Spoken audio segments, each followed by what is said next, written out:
여러분 안녕하십니까. 광복절 연휴가 끝나가고 있습니다.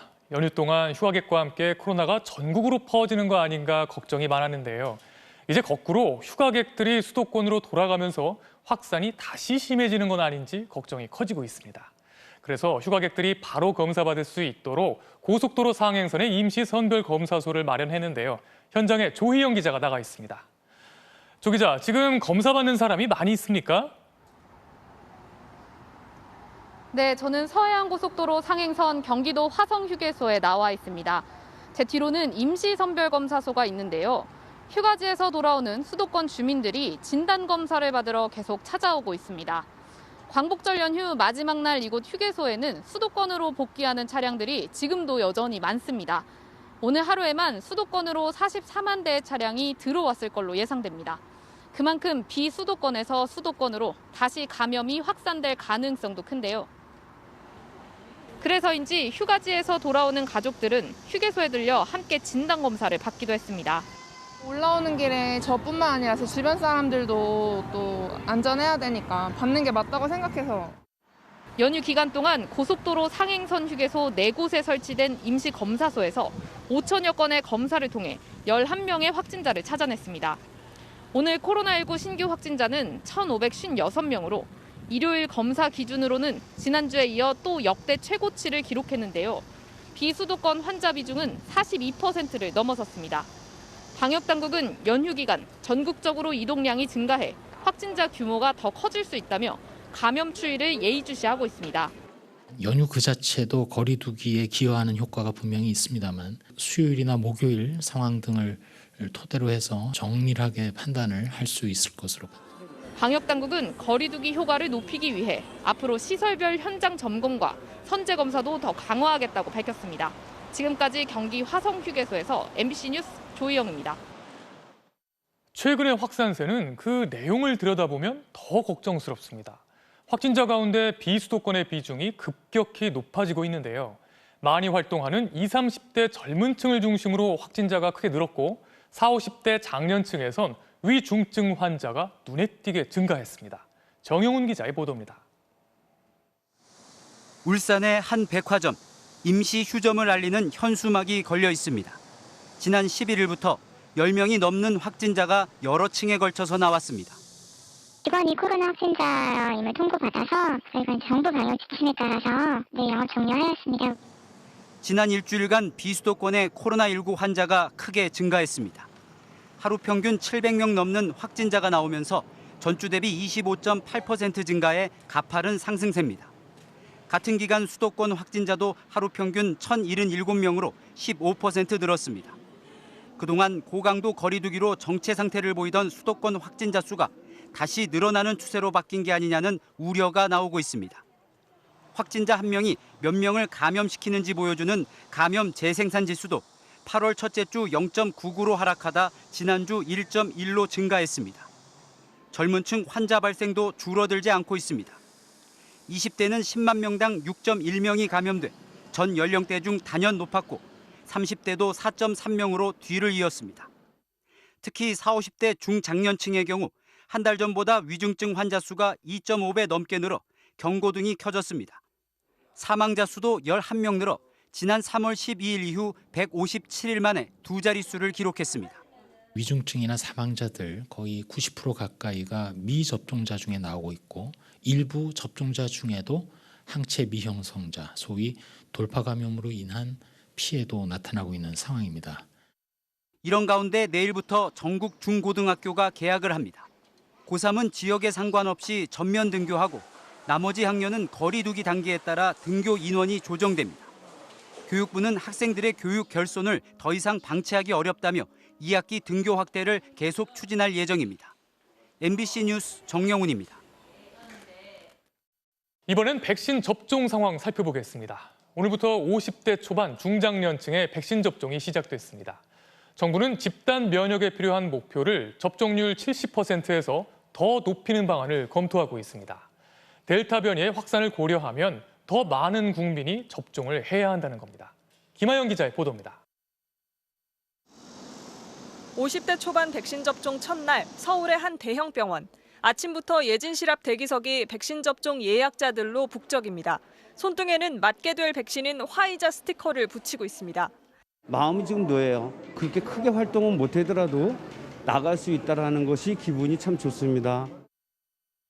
비수도권 지역에서는 모더나 백신으로 접종이 진행됐습니다.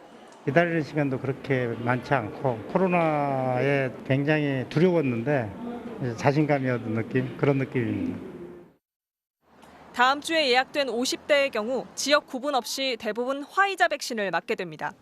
백신 접종이 속도를 내고 있는 가운데 정부는 집단 면역에 필요한 목표 접종률을 지금의 70%에서 더 높일 계획입니다.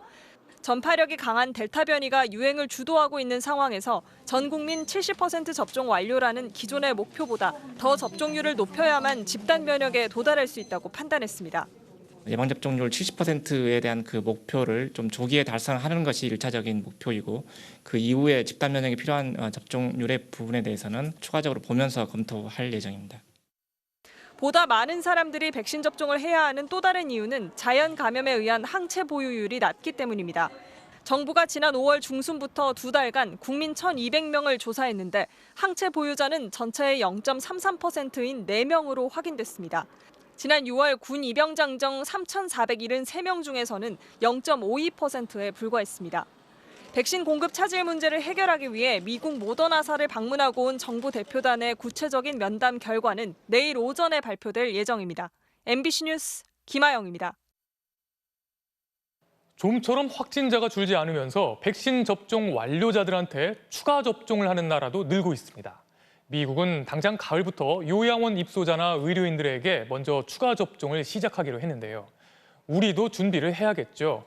추가 접종 준비는 어떻게 돼가고 있는지 이덕영 기자가 취재했습니다.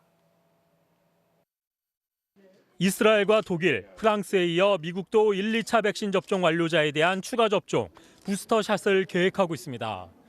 요양원 입소자와 의료계 종사자부터 추가 접종을 시작하고 다른 사람들에게도 점진적으로 이뤄질 거라고 프랜시스 콜린스 미국 국립보건원 원장이 언론 인터뷰에서 밝혔습니다. 미국의 추가 접종은 이르면 오는 10월부터 시작될 걸로 보입니다. 델타 변이가 급속히 확산하는 상황에서 백신 효과가 떨어지기 전에 고연령, 고위험층부터 추가 접종을 하겠다는 겁니다. 오는 10월까지 전 국민의 70%에 대한 2차 접종 완료를 목표로 하고 있는 우리나라 역시 이와 별개로 추가 접종 준비가 필요하다는 지적이 많습니다. 보통은 6개월 정도 지나면 좀 효과가 떨어져요. 그래서 보통 2월 말 3월에 접종을 해요. 고위험군들은요. 늦어도 10월부터는 해야 될 것 같아요. 정부는 고위험군과 아스트라제네카, 얀센 등 바이러스 벡터 백신 접종 완료자들에 대해 오는 4분기부터 추가 접종을 할 계획을 세우고 있습니다. 추가 접종도 조기에 시행될 수 있도록 그 대상이라든지 시기는 전문가들과 논의 중에 있고. 문제는 백신을 제때 공급받을 수 있을지 여부입니다. 전 국민의 70%인 3,600만 명에 대한 접종을 2차까지 모두 마치기 위해선 앞으로 3,990만 회분의 백신이 더 필요합니다. 1억 5천만 회분의 백신이 연말까지 예정대로 들어온다면 추가 접종 물량에 대한 걱정을 덜 수 있습니다. 그러나 미국과 유럽 국가들의 추가 접종으로 도입이 지연될 가능성도 있어 정부 차원의 대책이 필요하다는 목소리가 나오고 있습니다. MBC 뉴스 이덕영입니다. 이슬람 무장 조직 탈레반이 20년 만에 아프가니스탄을 다시 점령했습니다. 공포에 질린 수천 명의 시민들이 공항으로 몰려들면서 사망자까지 발생했고 항공기 운항이 전면 중단됐습니다. 우리 정부는 현지 대사관을 잠정적으로 폐쇄하고 직원들을 안전한 곳으로 대피시켰습니다. 먼저 남효정 기자가 전해드리겠습니다. 총성이 들리고 수백 명의 사람들이 공항을 향해 달립니다. 비행기에 타기 위해 탑승 계단에 필사적으로 매달립니다. 탈레반이 수도를 점령하자 수천 명의 시민들이 탈출을 위해 공항으로 몰려든 겁니다. 미군이 공중으로 경고 사격까지 했지만 밀려드는 인파에 결국 모든 민항기 운항이 중단됐습니다. 로이터 통신은 공항에서 최소 5명이 숨졌다며 미군의 발포 때문인지는 확실하지 않다고 보도했습니다. 아슈라프 가니 아프간 대통령은 외국으로 달아났고 대통령궁에 무혈 입성한 탈레반은 전쟁은 끝났다며 승리를 선언했습니다. dadaga drono fathu mubaraki wayu khususan da Kabul shariano awsedunkuta. 미군이 철수를 시작한 지 불과 4개월 만입니다. 미국은 긴급히 대사관 직원들을 헬기로 대피시켰고 대사관에 걸려있던 성조기도 내려졌습니다. We're working to make sure that our personnel are safe and secure. 독일, 캐나다 등도 대사관을 잠정 폐쇄하고 다른 국가들도 철수 계획을 밝혔습니다. 우리 정부도 현지 대사관을 잠정 폐쇄하고 공관원 대부분은 중동 지역의 제3국으로 철수시켰습니다. 또 현지 체류 중인 우리 국민 1명도 오늘 중 제3국으로 이동할 계획이라고 밝혔습니다. 아프간이 혼란과 공포에 휩싸인 가운데 유엔 안보리는 현지 시간 16일 긴급회의를 열기로 했습니다. MBC 뉴스 남효정입니다.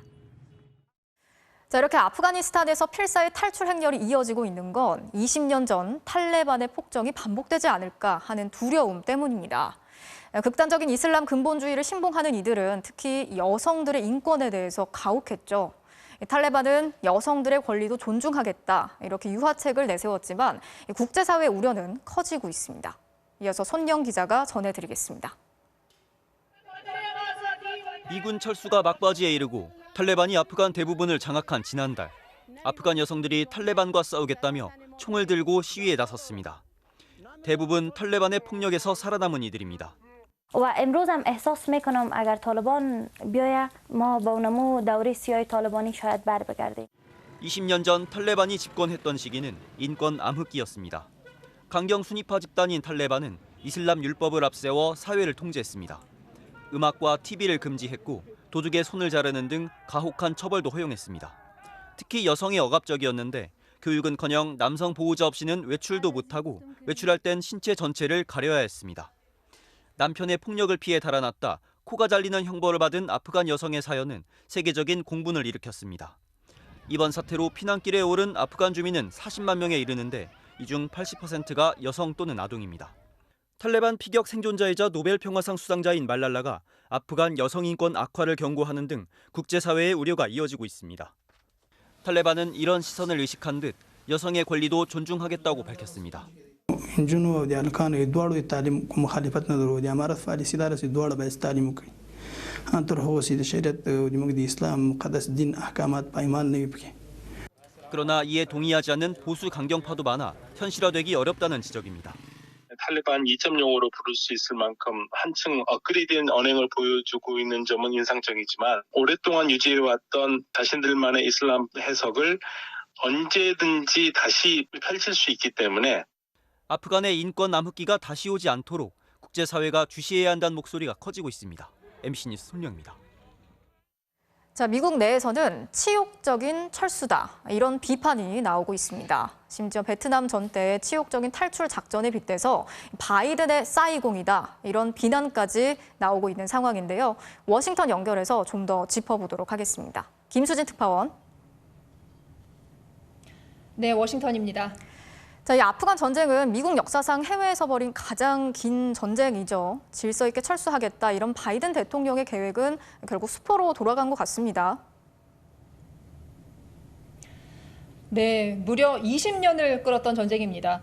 9.11 테러 이후 미군이 아프간을 침공하면서 시작했던 전쟁은 탈레반의 재등장으로 끝이 났습니다. 앞서 보신 것처럼 카불에 있는 미국 대사관에서는 헬기까지 동원해 직원들을 대피시켰는데요. 이 장면을 미국인들은 특히 충격적으로 받아들이고 있습니다. 지난 1975년이죠. 베트남전 패망 당시에도 헬기를 동원해서 미국인들이 가까스로 탈출했는데 미국 역사상 최악의 굴욕으로 꼽히거든요. 이 사이공 탈출을 연상시킨다면서 치욕적인 철수라는 비판이 나오고 있습니다. You just had President Biden a few days ago saying you wouldn't see helicopters evacuating the embassy like Saigon, and yet here we are. This is President Biden's Saigon moment. 네, 넉 달 전 바이든 대통령은 철군 개혁을 발표할 때 탈레반의 반격이 최소 1년 이후에나 있을 것이라고 했거든요. 그런데 미군이 철군을 완료하기도 전에 카불이 탈레반 수중에 넘어갔죠. 판단을 잘못했다는 비판 피할 수 없게 됐습니다. 바이든 대통령은 별장인 캠프 데이비드에서 여름 휴가를 보내다가 함락 상황을 보고받았는데요. 이번 주에 아프간 상황과 관련한 연설을 할 것으로 전해졌습니다. 자, 아무래도 피해가 갈수록 커지는 상황에서 물론 미국 정부도 고민도 있었겠지만 아프간에서 무책임하게 발을 뺐다 이런 국제사회 비난도 커지고 있는 상황이죠. 네, 그동안 미군이 일부 주둔할 필요가 있다 이런 건의가 군과 안보 당국에서 있었다고 합니다. 하지만 그럴 때마다 바이든은 몇 년 더 있느냐고 뭐가 달라지냐 이렇게 물었다고 하는데요. 9.11 테러를 일으킨 알카이다에 대한 응징은 이미 끝났는데 다른 나라의 내전 상황에 미군이 개입하는 게 미국의 이익과 무슨 상관이 있느냐는 거죠. 블링컨 미국 국무장관의 말 들어보시죠. Than for us to remain in Afghanistan for another year, 5 years, 10 years, and have those resources dedicated to being in the midst of a civil war. It's simply not in our interest. 네, 아프간 전쟁에 미국이 투입한 비용이 무려 1조 달러, 우리 돈으로 1,100조 원이 넘습니다. 게다가 사망한 미군이 2,000명이 넘고요. 민간인도 7만 8천여 명 사망했습니다. 이렇게 막대한 자원을 쏟아부었지만 결국 억압적이고 잔인한 통치를 벌여온 탈레반의 재집권으로 끝이 났죠. 또 미국으로서는요, 자국의 이익을 위해서 아프간에 개입을 했다가 더 이상 이익이 안 된다 이런 이유로 무책임하게 발을 뺐다는 국제사회의 비판을 피할 수 없게 됐습니다. 지금까지 워싱턴에서 MBC 뉴스 김수진입니다. 규모 7.2의 강진이 발생한 하이티에서는 사상자가 속출하고 있습니다. 지금까지 사망자는 1,300명으로 늘었고 부상자와 실종자도 수천 명에 달하는 상황이라서 인명피해는 더 커질 것으로 예상되고 있습니다. 여기에 강한 여진이 계속 이어지고 있고 설상가상으로 폭풍우까지 다가오고 있어서 추가 피해도 우려되고 있습니다. 이 소식은 임소정 기자가 전해드리겠습니다. 불삭기가 건물 잔해를 쉴 새 없이 퍼올립니다. 혹여나 누군가 살아있지 않을까. 헬멧 하나 없이 바닥에 뚫린 구멍에 들어가 이리저리 살펴보지만 생존의 신호는 들리지 않습니다.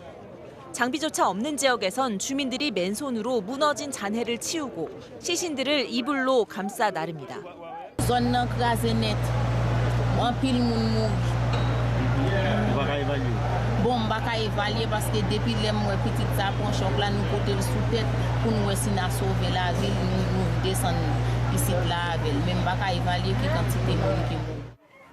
지진 발생 직후 300명으로 집계됐던 사망자는 하루 사이 1,300명으로 늘었습니다. 부상자도 5,700명, 실종자도 많아 인명피해는 계속 늘어날 것으로 보입니다. 완전히 무너진 주택만 13,000여 채. 계속되는 여진에 겨우 목숨을 건진 사람들은 마실 물조차 구하기 어렵습니다.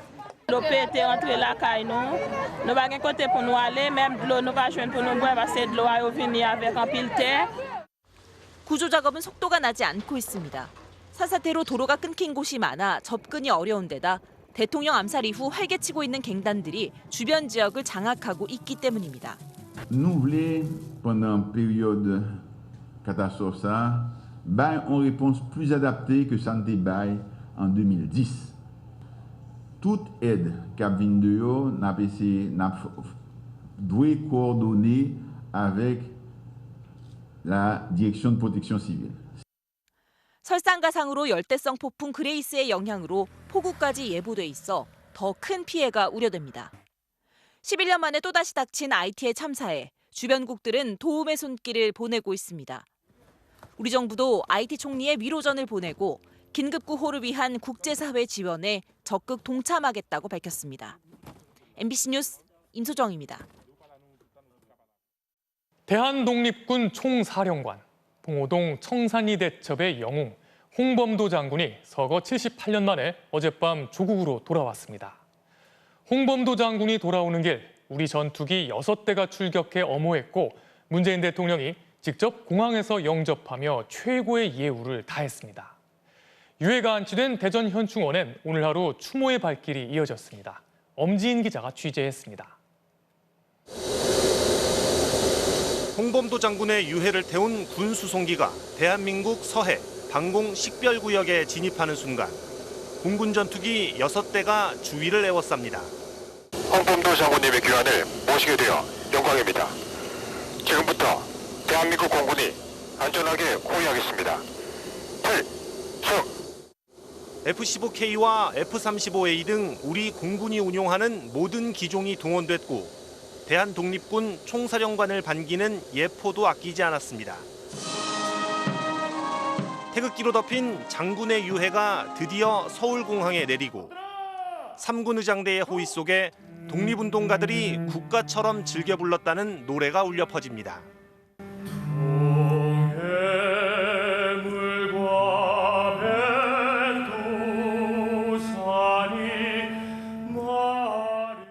이영만리 카자흐스탄에서 눈을 감은 지 78년.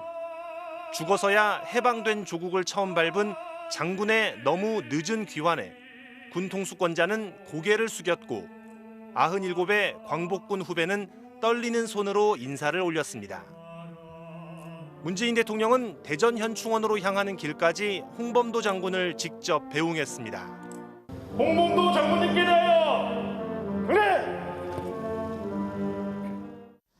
장군의 유해가 임시 안치된 대전 현충원엔 종일 추모의 발길이 이어졌습니다. 다시 돌아오신 우리 홍범도 장군 여기서 정말 평안하게 해방된 조국에서 평안하게 영면하시기를 간절히 기도해 봅니다. 정부는 내일 카자흐스탄 대통령이 참석한 가운데 홍범도 장군에게 건국 훈장 최고 등급인 대한민국장을 추서할 예정입니다. MBC 뉴스 엄지인입니다. 국민의당 안철수 대표가 국민의힘과의 합당 결렬을 선언했습니다. 지금까지의 합당 논의는 중도 색채를 지우는 것이어서 야권 지지층 확대는 물론 정권 교체도 불가능하다며 사실상 독자 노선을 공식화했습니다. 야권 대선 구도에 미칠 파장이 적지 않을 것 같습니다. 김지경 기자의 보도입니다. 무거운 표정으로 입장한 국민의당 안철수 대표는 새로운 전진이 적힌 뒷걸개를 배경으로 합당 결렬을 선언했습니다. 작은 정당 하나 없애는 식의 통합은 결코 바람직하지 않다는 결론에 이르렀습니다. 지난 3월 재보선을 앞두고 합당을 제안한 지 5달 만에 스스로 걷어들인 겁니다. 결렬 책임은 국민의힘으로 돌렸습니다. 합당 목적은 중도 보수의 연합을 통한 정권 교체인데 논의 과정에서 벌어진 신경전으로 오히려 상처만 입었다고 했습니다. 이제는 답해 주셨으면 합니다. 합당에 대해 예스입니까? 노입니까? 2차 대전 때 일본이 예스까 노까 그렇게 말했던 거죠. 항복할래 말래. 안 대표의 실질적인 결렬 선언 이유는 독자 출마를 위한 포석이란 해석이 나옵니다. 갈등 관계인 이준석 대표가 관리하는 국민의힘에 들어가 10명도 넘는 후보들 가운데 한 명이 되는 것보다는 제3지대에서 몸값을 키운 뒤 막판 캐스팅 보트를 행사하는 게 더 유리할 수도 있다는 겁니다. 안 대표는 오늘 회견에서 중도 표현을 4번이나 썼고 김동연 전 경제부총리 등과의 연대 가능성도 열어뒀습니다. 더 좋은 대한민국을 만들겠다는 생각을 가지신 분들이라면 어떤 분이든 만나서 의논할 그런 자세가 되어 있습니다.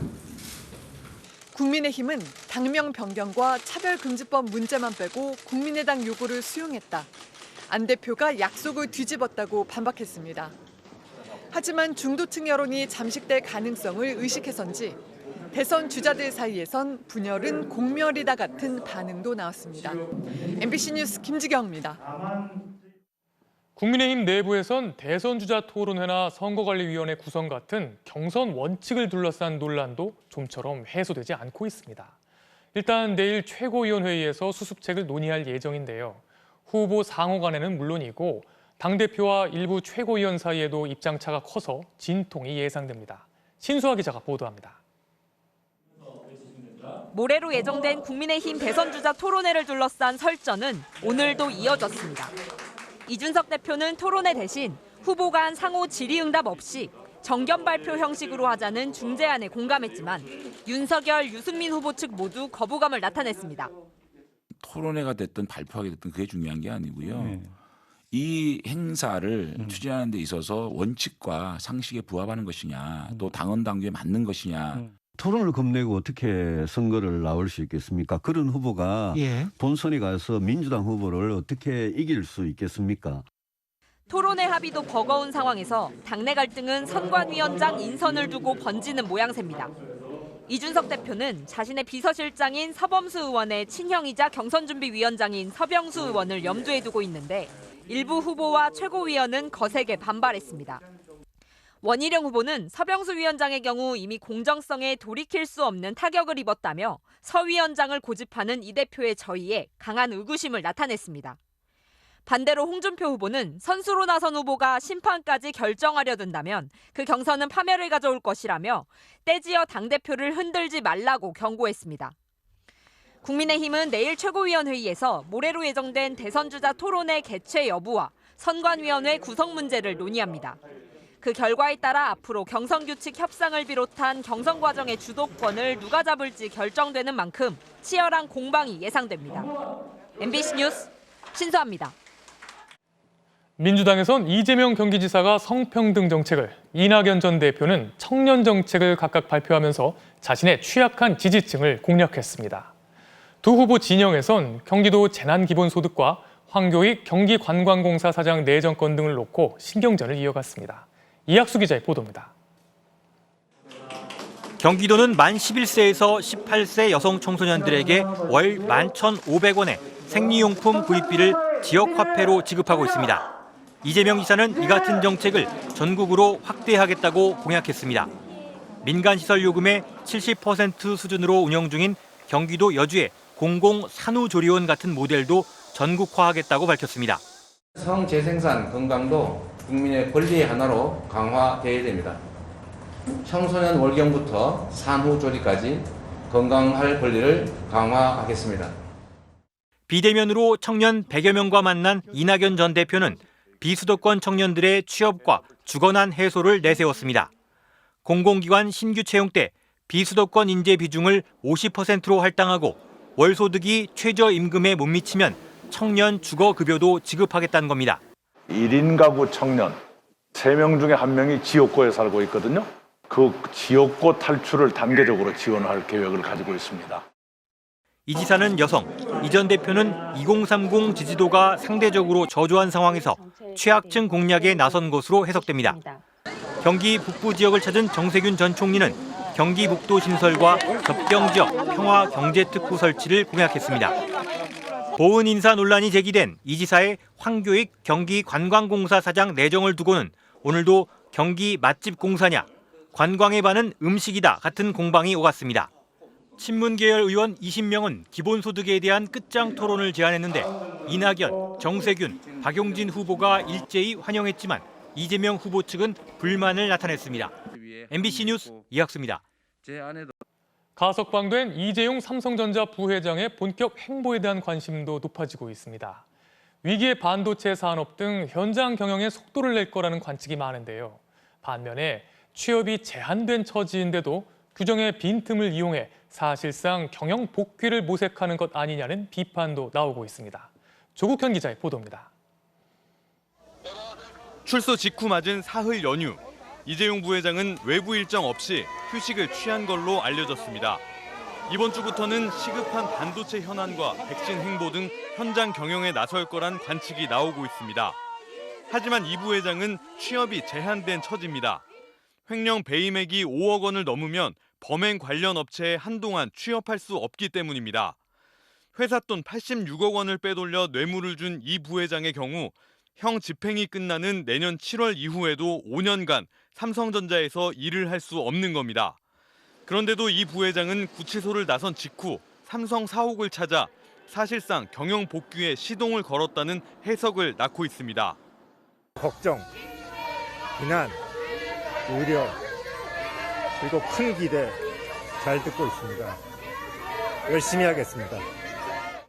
취업 제한의 족쇄를 개의치 않는 삼성 측의 믿는 구석은 뭘까? 바로 미등기 무보수 임원인 이 부회장의 현재 직위입니다. 급여를 받지 않는 비상근직인 만큼 취업을 한 게 아니라는 겁니다. 2014년 징역형을 받고도 무보수 경영에 나섰던 최태원 SK 회장의 전례를 삼성이 주목하는 이유이기도 합니다. 공식 직위를 통한 의사결정이 필요하면 언제든 법무부에 취업 제한 해제 심사를 신청할 수도 있습니다. 드물긴 하지만 지난해 김정수 삼양식품 사장이 법무부 승인으로 경영에 복귀한 적이 있고 반도체와 백신 분야에서 이 부회장의 역할을 기대한다는 청와대의 최근 언급도 기대감을 부풀리고 있습니다. 법과 절차에 따라서 취업 제한을 한 건데 더 풀어주겠다라고 하면 사실상 횡령범죄를 저지른 자에 대한 취업 제한, 이 제도 자체를 무력화시키는 거고. 결국 대통령이 정치적 부담을 지는 특별 사면 형식만 피했을 뿐 이 부회장으로선 실질적 경영권 행사에 걸림돌이 없는 겁니다. 백신 확보나 반도체 투자 관련 행보가 가시화할수록 가석방을 둘러싼 특혜 논란은 가라앉기 어려워 보입니다. MBC 뉴스 조국현입니다. 고속철 많이 이용하십니까? 먼 거리 이동할 때 타면 참 빠르고 편하죠. 문제는 철도 한 번 놓으려면 그야말로 천문학적인 예산이 든다는 건데요. 이용객이 적어서 적자가 날 게 뻔한데도 막대한 예산을 쏟아서 철도를 놓고 있는 곳이 여전히 많습니다. 왜 이런 일이 반복되고 있는 건지 연속 보도를 준비했는데요. 첫 순서로 먼저 차주혁 기자가 강원도에서 그 실태를 취재했습니다. 서울과 속초를 연결하는 동서고속화철도. 국토의 동서를 가로질러 설악산을 관통하는 대규모 국책 사업입니다. 최근 설계가 시작됐습니다. 이미 춘천까지 연결돼 있는 철도를 속초까지 고속철로 연장하는데 2조 4천억 원이 듭니다. 역사가 들어설 곳 주변은 이미 땅값이 들썩이고 있습니다. 쪽 이런 데가 다 30만 원, 40만 원인데 지금 몇백만 원씩 다 하는데 없어. 서울 사람들이 오면은 땅부터 보러 다니고.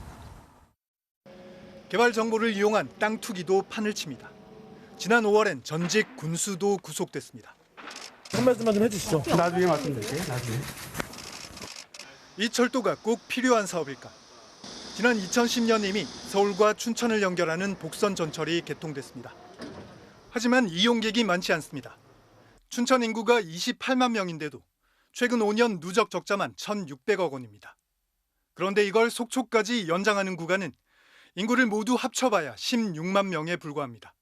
춘천의 절반이 조금 넘습니다. 이곳에 시군마다 하나씩 그리고 백담사역까지 모두 5개 역이 들어섭니다.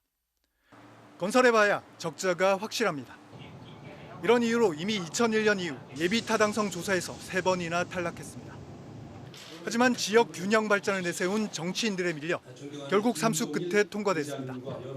이제 남은 절차는 환경영향평가. 설악산을 관통하는 19km짜리 터널이 논란입니다. 과거 10년, 미래 10년에 봤을 때 환경적으로 가장 부하가 크고 민감한 사업이 동서고속화철도 사업이라고 생각합니다. 설악산이 생긴 이래 설악산 허파를 그렇게 뚫고 가는 대형 사업은 처음이 된 거죠. 철도 과잉 투자 논란은 처음이 아닙니다. 2017년 평창 동계올림픽을 앞두고 개통된 서울 강릉 KTX. 이용객이 적어서 3년 만에 81억 원 적자로 돌아섰습니다. 이런데도 속초까지 고속철을 건설하는 것도 모자라 강릉 KTX를 속초까지 연결하는 동해 북부선도 내년 말 착공을 앞두고 있습니다. 인구 8만 명 남짓한 속초에 고속철 노선이 2개나 신설되는 겁니다. 도로도 이미 중복 투자입니다. 동서고속화철도와 노선이 겹치는 서울 양양고속도로.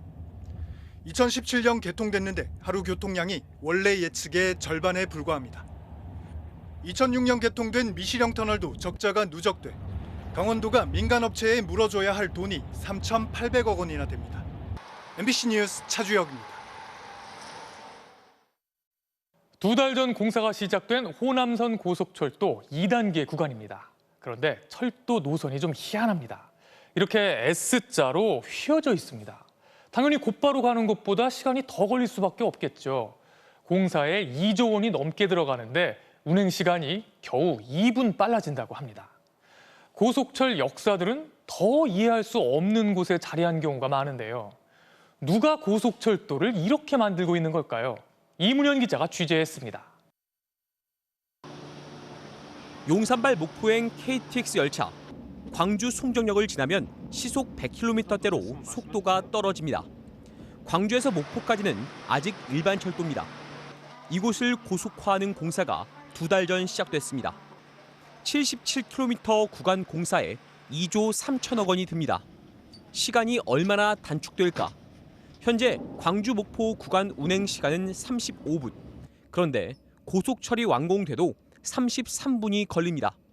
겨우 2분 줄이자고 2조 원 넘게 쓰는 셈입니다. 이렇게 된 건 무안공항 때문입니다. 무안국제공항은 2007년 완공된 이후 이용객이 없어 애물단지 논란이 일었습니다. 지역에서는 KTX역을 만들어달라는 여론이 들끓었습니다. 결국 2017년 정치권은 기존 노선을 변경해 무안공항역 신설에 합의했습니다. 그 결과 KTX 노선이 무안공항을 경유해 S자 모양으로 휘게 됐습니다. 철도를 놔주면은 바로 접근할 수가 있으니까 이용객이 반드시 늘어난다고 보고 있습니다. 하지만 국책연구기관 KDI의 예측은 다릅니다. 무안공항이 활성화돼 이용객이 하루 평균 6천 명을 넘더라도 그중에 KTX 이용객은 하루 250명, 4%도 안 된다고 예측했습니다. 고속철도 노선이 정치권에 휘둘린 건 처음이 아닙니다. KTX 공주역, 명색이 KTX역인데 주변은 농과 밭입니다. 이름만 공주역이지 공주 시내에서 16km, 차로 30분이나 걸립니다. 이러니 이용객이 하루 440명에 불과합니다. 공주역은 원래 계획이 없었습니다. 원래 계획은 오송에서 곧바로 호남선으로 연결하는 거였습니다. 하지만 충청 지역 정치인들이 너도 나도 KTX를 요구하자 결국 이도저도 아닌 어중간한 곳에 역을 만들었습니다.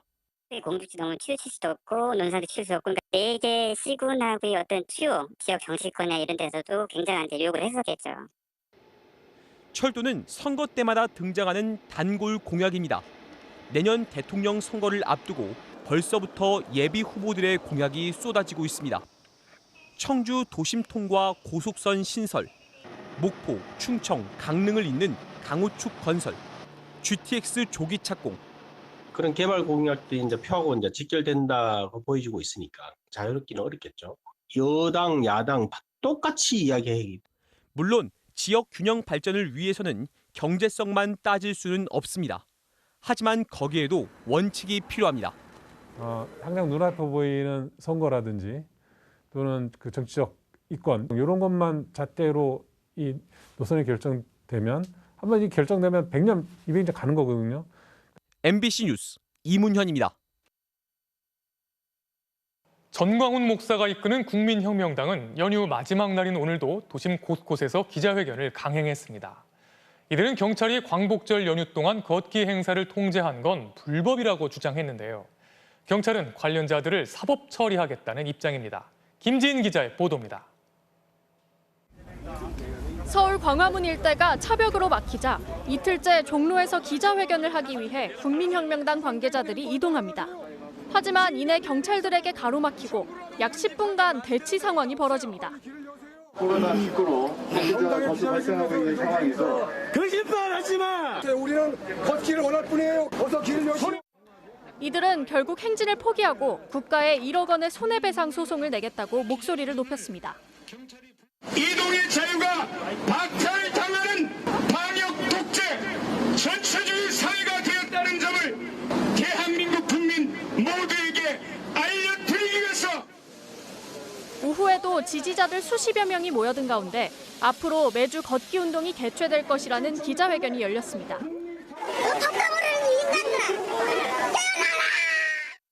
경찰은 이들의 걷기 운동과 기자회견을 모두 변형된 형태의 집회로 보고 있습니다.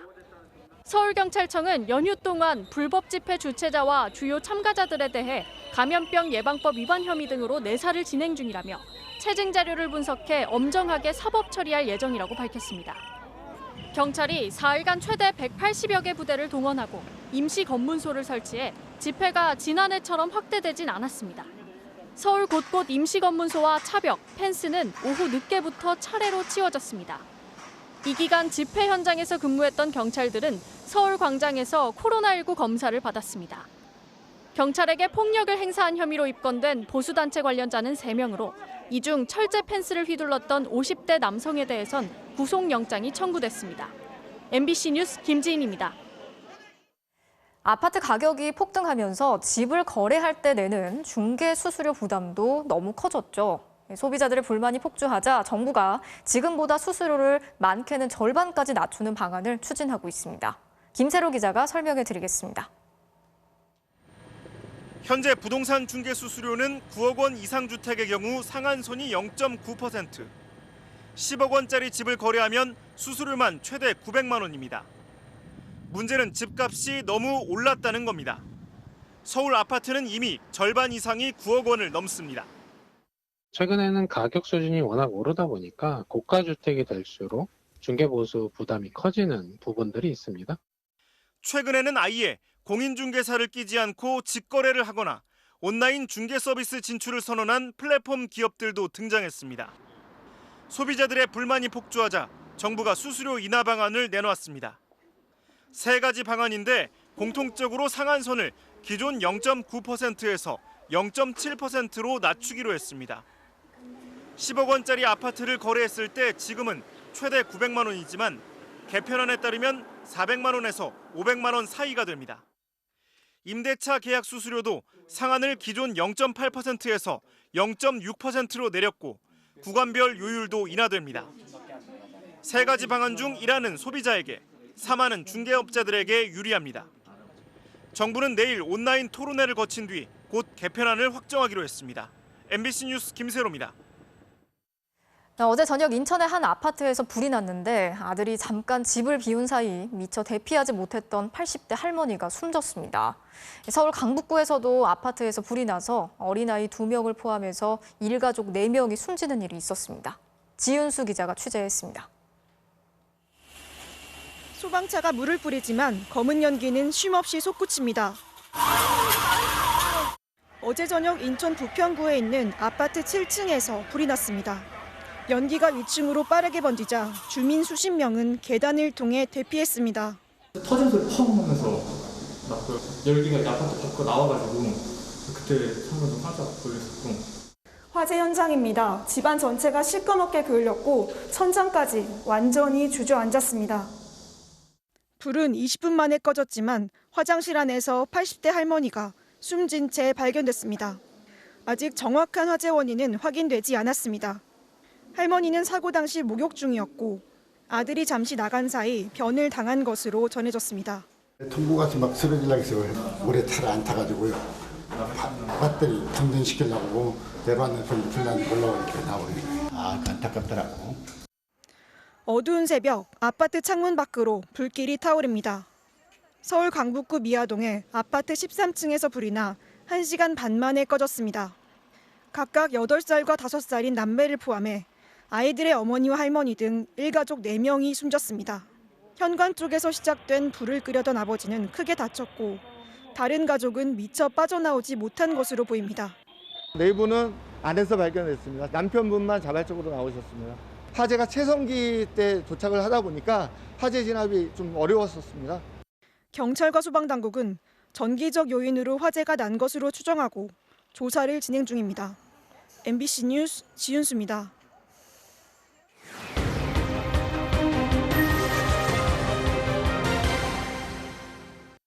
휴대전화에 액정이 고장나서 수리를 맡겼는데 다시 받아보니까 생전 처음 보는 다른 사람의 사진과 자료들이 잔뜩 들어있었다. 이런 제보가 들어왔습니다. 삼성전자 서비스 센터에서 실제로 일어난 일인데요. 담당 직원은 단순한 실수였다고 말했지만 개인정보가 이렇게 쉽게 유출이 될 수 있다는 점도 황당하고 또 이게 악용이 될 수도 있는 만큼 불안할 수밖에 없겠죠. 제보는 MBC 조재영 기자가 전해드리겠습니다. 경기도의 한 삼성전자 서비스 센터. 지난달 배지윤 씨는 휴대전화 액정이 고장나 수리를 맡겼습니다. 그런데 한두 시간 만에 전화기를 돌려받은 뒤 눈을 의심했습니다. 처음 보는 사람의 사진이 잔뜩 나왔습니다. 제 사진에 내가 모르는 사진이 있었나 할 정도로 전혀 다른 사람 사진이 들어와 있던 거예요. 이 사진 전부 다요. 낯선 사람의 민감한 개인정보도 뒤섞여 있었습니다. 등본, 신분증, 여권 사진, 이게 다 제 사진이 아니라 다른 사람 데이터가 지금 다 유입이 된 거예요. 파일 공간엔 남의 입출금 거래 내역서, 병원 진단서까지 들어 있었습니다. 사적인 문자 메시지와 연락처도 무더기로 발견했습니다. 각종 문자와 파일을 다 합하면 4천여 건. 황당했던 배 씨는 이 개인정보의 주인공을 수소문해 찾아냈습니다. 배 씨보다 열흘 앞서 이 센터에 휴대전화 수리를 맡겼던 A 씨였습니다. 저는 이해가 안 가더라고요. 그 기술적인 얘기를 하는데 그건 제가 이해는 못하겠고 어떻게 고객 개인정보가 그것도 무차별적으로 넘어간 상태에 있는. 배 씨와 A 씨는 함께 해당 서비스 센터를 찾아가 경위를 따져 물었습니다. 담당 직원은 단순 실수였다며 대수롭지 않게 넘겼다고 합니다. 데이터를 옮겨줬던 기사는 너무 당연한 듯이 그때 좀 바빠서요. 다른 사람께 들어갔나 봐요. 이러고 말더라고요.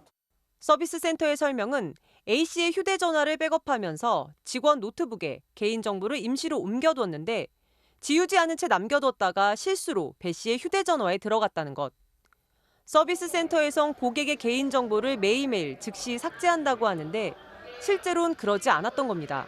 여기 남아있진 않고 지워져요? 바로 지워져요? 고객의 데이터를 잘못 관리한 사례는 한두 번이 아니었던 것으로 의심됩니다. 고객 데이터를 옮기는 거를 전혀 안 한대요. 그러니까 말씀하신 거기서 고객 데이터를 어쨌든 이런 거 하면서 좀 문제가 있었나 봐요, 과거에도. 삼성전자 측은 PC에 임시 저장한 데이터는 작업 완료 후 영구 삭제하고 있지만 이번 사안은 직원 실수로 고객 데이터를 삭제하지 않아 발생했다며 재발하지 않도록 프로세스를 점검하겠다는 답변을 보내왔습니다. MBC 뉴스 조재영입니다. 자, 오늘 새벽 광주 도심에서 차량 한 대가 신호를 위반하고 무서운 속도로 질주를 하자 근처 시민들이 추격에 나섰습니다. 40분 동안 이어진 추격전 끝에 차량을 멈춰 세우고 운전자를 잡았는데 술에 취한 불법 체류자였습니다. 우종훈 기자가 단독 취재했습니다. 광주 무등산 인근의 한 도로. 새벽녘 캄캄한 도로가에 차량 한 대가 불을 켠 채 서 있습니다. 차 옆에서 술을 마시던 외국인 5명이 차에 올라타더니 갑자기 내달리기 시작합니다. 목격한 시민들이 추격하기 시작합니다. 네네네, 지금 글로 내려가고 있습니다. 빨리 와주셔야 될 것 같아요. 도심에 들어선 음주운전 차량은 비틀거리며 차선을 넘나들더니 규정 속도를 무시한 채 급격히 속도를 높입니다. 신호를 어기고 교차로를 지나면서 좌회전하던 차량을 아슬아슬하게 비켜갑니다. 약 40분 동안 20여 킬로미터를 도망치다 결국 멈춰섰는데 차에 타고 있던 외국인 5명은 뿔뿔이 흩어집니다. 저 사람들은 술을 먹었다라는 게 딱 이제 보일 정도로 냄새를 맡아도 알 정도로 그렇게 술 냄새가 많이 났습니다. 달아나던 운전자와 동승자 1명은 뒤쫓던 시민들에게 붙잡혀 경찰에 넘겨졌습니다. 경찰 조사 결과 운전자는 불법 체류하고 있던 카자흐스탄 국적의 26살 A씨로 음주 측정을 거부했습니다. 경찰은 A씨를 강제 추방하는 한편 달아난 동승자 3명도 찾아 음주운전 방조 혐의 등을 살필 계획입니다. 또 4인 이상 사적 모임 금지 위반 여부도 들여다보고 있습니다. MBC 뉴스 우종훈입니다. 일본에서는 규슈 지역을 중심으로 지난주부터 기록적인 폭우가 쏟아지면서 6명이 숨지고 4명이 실종되는 등 피해가 잇따르고 있습니다. 한 달 강우량의 4배에 가까운 폭우가 내렸는데 모레까지도 계속 비가 예보돼 있어서 피해가 더 늘어날 것으로 예상되고 있습니다. 도쿄에서 고현승 특파원이 취재했습니다. 닷새 동안 1024mm, 8월 한 달 강우량의 3.6배의 폭우가 내린 규슈 사가현입니다. 하천이 범람해 주변 마을 여러 곳이 물에 잠겼고 강변에 있던 병원이 침수되면서 자위대까지 투입돼 보트로 환자들을 구조했습니다. 갑자기 마을을 덮친 산사태로 도로 위 차량들이 흙에 파묻혀 있습니다. 며칠에 걸쳐 폭우가 이어지면서 무려 62곳에서 산사태 피해가 잇따랐습니다. 사흘간 700mm가 넘는 비가 내린 나가사키 운젠시에선 주택 2채가 산사태에 매몰돼 1명이 숨지고 2명이 실종됐습니다. 나가노 현에서도 산사태가 주택을 덮쳐 일가족 3명이 숨지고 2명이 다쳤습니다. 雷みたいな音がして、でその後地面が揺れるような感じ、土砂が上から水が跳ねて落ちてくるような感じで。 후쿠오카에선 산사태가 집을 덮치면서 70대 여성이 하반신이 파묻혔다 18시간 만에 구조되기도 했습니다. 기후현에서는 급류로 변한 하천에 도로가 100m 정도 무너지면서 신호기와 가드레일까지 쓸려 나갔습니다. 기록적인 폭우로 한때 7개 현에서 183만 명의 긴급 대피 지시가 내려졌고 현재까지 인명피해는 사망 6명, 실종 4명입니다. 닷새째 폭우가 계속되는 원인에 대해 일본 기상청은 오호츠크해와 북태평양 고기압 사이에 장마전선과 비슷한 선상 강수대가 생기면서 대기의 강을 따라 비구름이 규슈 서쪽부터 계속 유입되고 있기 때문이라고 설명했습니다. 九州、それから広島、こういったところを中心に今後も災害級の雨となる可能性があります。 규슈를 비롯한 서일본 지역부터 이곳 도쿄 등 동일본 지역에 걸쳐 오는 18일까지 또다시 많은 비가 예보돼 있어 휴가 피해가 우려되고 있습니다. 도쿄에서 MBC 뉴스 고현승입니다. 지구온난화로 인해 해수면이 매년 상승하면서 10년 안에 부산도 물에 잠기기 시작할 거라는 전문가들의 연구 결과가 잇따라 공개되고 있습니다. 다른 나라들도 마찬가지죠. 그래서 부산처럼 바다를 끼고 있는 세계의 대도시들은 방호벽을 둘러치는 등 침수에 대비하고 있는데요. 부산도 첫 시도에 나섰습니다. 윤파랑 기자가 취재했습니다. 장마철에 맞은 부산 광안리와 해운대 일대. 빗줄기가 멈추지 않고 이어집니다. 요트 경기장 주변이 서서히 잠기더니 수영강을 따라 백스코와 센텀시티에 물이 차기 시작합니다. 그린피스가 예상한 2030년 부산의 모습입니다. 기후변화로 바다 수위가 오르면서 우리 땅의 최소 5%가 침수되고 부산 같은 해안 도시는 자연재해의 치명타를 입을 것으로 전망했습니다. 실제로 지난 9일 8년 만에 나온 기후 보고서. 지구의 온도가 1.5도 상승하는 시기를 무려 12년이나 앞당겨질 것으로 예측했습니다. This report shows that in all the assessed scenarios, global warming would reach or exceed 1.5 degrees Celsius in the coming 2 decades. 바다를 끼고 사는 나라들은 이미 도시 침수에 대비하고 있습니다. 이탈리아 베네치아는 이미 수중 물막이를 설치하고 있고 미국 뉴욕은 거대한 섬을 따라 방호벽을 둘러치겠다는 계획입니다. 폭우와 해일 피해를 막는 바다 방벽을 짓겠다는 것입니다. 부산은 해수면 상승에 대비하기 위해 물에 뜨는 해상도시 건설을 추진하고 있습니다. 유엔이 기후 난민을 위해 추진 중인 거주민 3,000명 규모의 해상도시 시범 모델을 부산에서 구현하는 게 첫 번째 목표입니다. 이를 위해 올해 안에 유엔과 업무 협약을 체결한다는 계획입니다. 전문가들은 내륙을 떠나 해상에서 자급자족하는 환경을 만드는 기술은 이미 완성 단계로 보고 있습니다. 물이라든지 뭐 식량이라든지 에너지라든지 이제 처리를 해주는 그런 걸 거고요. 정말 사람이 살 수 있는 자급자족의 해양 도시로 가는 그 출발점이 되는 거죠. 불과 20년 뒤면 부산이 사라질지도 모릅니다. 기후변화를 지연시키기 위한 노력뿐만 아니라 당장 대비하기 위한 실천이 필요하다는 지적입니다. MBC 뉴스 윤파란입니다. 정부에 등록된 일본군 위안부 피해자 할머니들 중에 이제 14분만 생존해 있습니다. 이분들도 이제 연세가 많아지면서 증언을 하는 일이 점점 어려워지고 있는데요. 인공지능을 이용해서 할머니들의 증언을 생생하게 경험할 수 있는 장이 열렸습니다. 손은민 기자가 전해드리겠습니다. 커다란 화면 속에 이옥선 할머니가 앉아 있습니다. 마이크에 대고 인사하자 반갑게 맞아줍니다. 할머니 안녕하세요.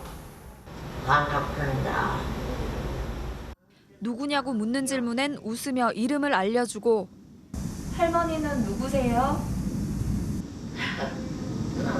나는 기억살이라고. 80년 전 겪은 위안부의 참상도 또박또박 기억해냅니다. 위안소로 끌려갈 때 무엇을 타고 가셨나요? 그래 끌려가니까 큰 트럭이 하나 있는데 그 트럭 안에 내가 동갑자리 여자가 사듯이 앉았지. 실제로 마주보고 대화하는 것처럼 생생합니다. 이용수 할머니도 있습니다. 진정한 사죄가 뭐라고 생각하는지 묻자 오랜 진심을 털어놓습니다. 죄를 알아야 되죠. 죄를 모르고 어거지로 거짓말만 하고 하는 게 그거는 아무것도 아닙니다. 인공지능을 더한 홀로그램 방식으로 할머니들을 이곳 일본군 위안부 역사관 히움에 모셔온 겁니다. 할머니마다 1000개가 넘는 질문과 증언을 촬영해서 데이터베이스를 구축하고 여기에 대화형 AI 기술을 적용했습니다.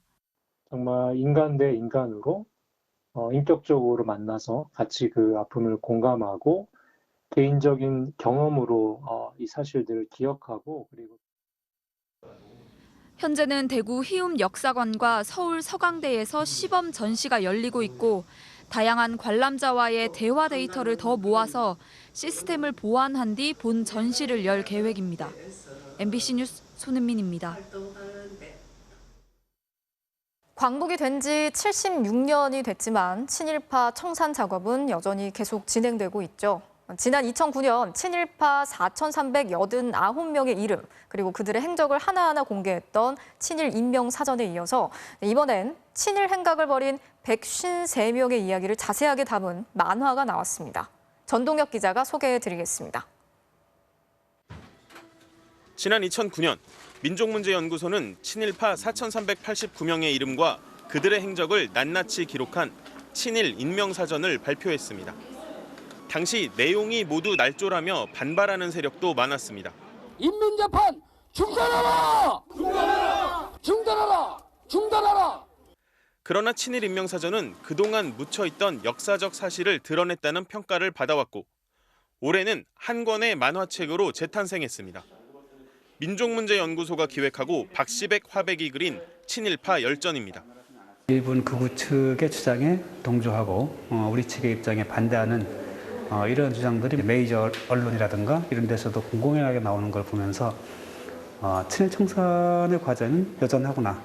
박화백은 친일파는 대부분 사망했지만 친일 사상이 살아있는 것이 특히 큰 문제라고 지적합니다. 그래서 만화의 3분의 1을 할애해 이광수, 최남선 같은 문화 교육계 인사들의 변절과 행적을 상세히 담았습니다. 일제강점기 역사를 가해자 일본의 입장에서 바라보는 친일 사상의 구축에 이들 친일 지식인들이 주도적 역할을 했다는 설명입니다.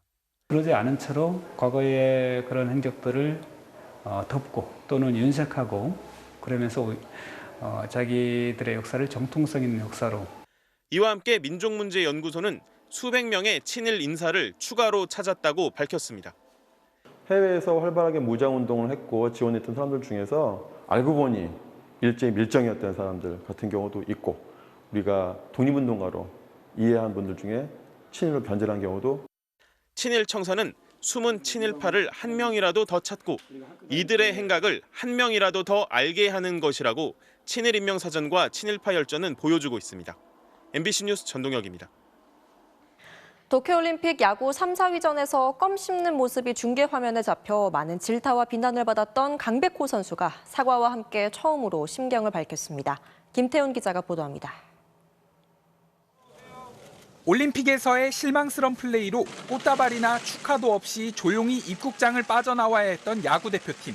그 비난의 중심엔 강백호가 있었습니다. 승부처마다 아쉬운 모습을 보였고 마지막 경기 패색이 짙던 순간 껌 씹는 장면이 포착돼 큰 비난을 받았습니다. 귀국 이틀 만에 재개된 후반기 리그. 강백호는 이전과 달리 마스크를 썼고 표정을 감춘 채 타석에 들어섰습니다. 그리고 어젠 극적인 동점 2루타에 몸을 사리지 않고 결승 득점까지 올렸습니다. 수훈 선수 인터뷰가 모두 끝날 즈음 강백호는 조심스레 먼저 이야기를 꺼냈습니다. 네, 그리고 저 한마디만 해도 될까요? 예, 하시죠. 예. 일단 제가 올림픽 기간에서 좀 안 좋은 모습을 보여드렸는데 팬분들께 실망시켜드려서 너무 죄송스럽고요. 팬과 부모님 앞에 부끄럽지 않은 선수가 되겠다고 다짐했습니다. 좀 더 모범적인 선수가 될 수 있도록 노력할 테니까 앞으로 많이 응원 부탁드리고요. 저희 부모님이 많이 좀 그런 거를 많이 찾아보시는데 좀 힘들어 하시더라고요. 후반기 4경기 안타를 때려내며 5할이 넘는 출루율에 꿈의 4할 타율 도전을 이어가고 있는 강백호. 팬들에게 야구보다 먼저 사람으로 인정받는 선수가 되겠다는 다짐과 함께 올림픽 쇼크를 극복할 수 있을지 주목됩니다. MBC 뉴스 김태훈입니다.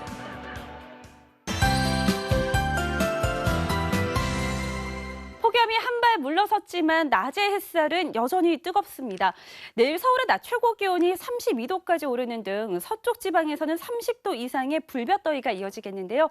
그래도 습도가 높진 않다 보니 그늘에서는 쾌적함이 느껴지겠습니다. 이 서쪽과 달리 선선한 동풍이 바로 닿는 동해안 지방은 비구름이 만들어지겠습니다. 예상 강우량은 최고 60mm로 내일 새벽부터 비가 오다가 늦은 오후에는 점차 그치겠습니다. 또 내륙 지방은 어디서든 소나기가 내릴 수 있겠는데요. 소나기가 오는 동안에는 벼락과 돌풍을 동반한 시간당 30mm 이상의 강한 비가 오는 곳이 있겠습니다. 한편 정체전선의 영향을 받고 있는 제주도는 내일 새벽까지 비가 오다 그치겠고요. 내륙 지방에서는 내일 출근길 옅은 안개가 끼는 곳이 많겠습니다. 아침 공기는 오늘만큼이나 선선합니다. 서울의 최저 기온은 22도, 원주 19도, 대구와 광주 21도입니다. 낮 최고 기온도 오늘과 비슷할 텐데요. 서울 32도, 광주 31도까지 오르겠고 강릉 26도로 동해안 지방은 상대적으로 선선하겠습니다. 다가오는 토요일에는 영동 지방을 제외한 전국에서 비가 내리겠고요. 그 전까지는 소나기가 자주 내리겠습니다. 날씨였습니다. 뉴스 마치겠습니다. 시청해주신 여러분 고맙습니다.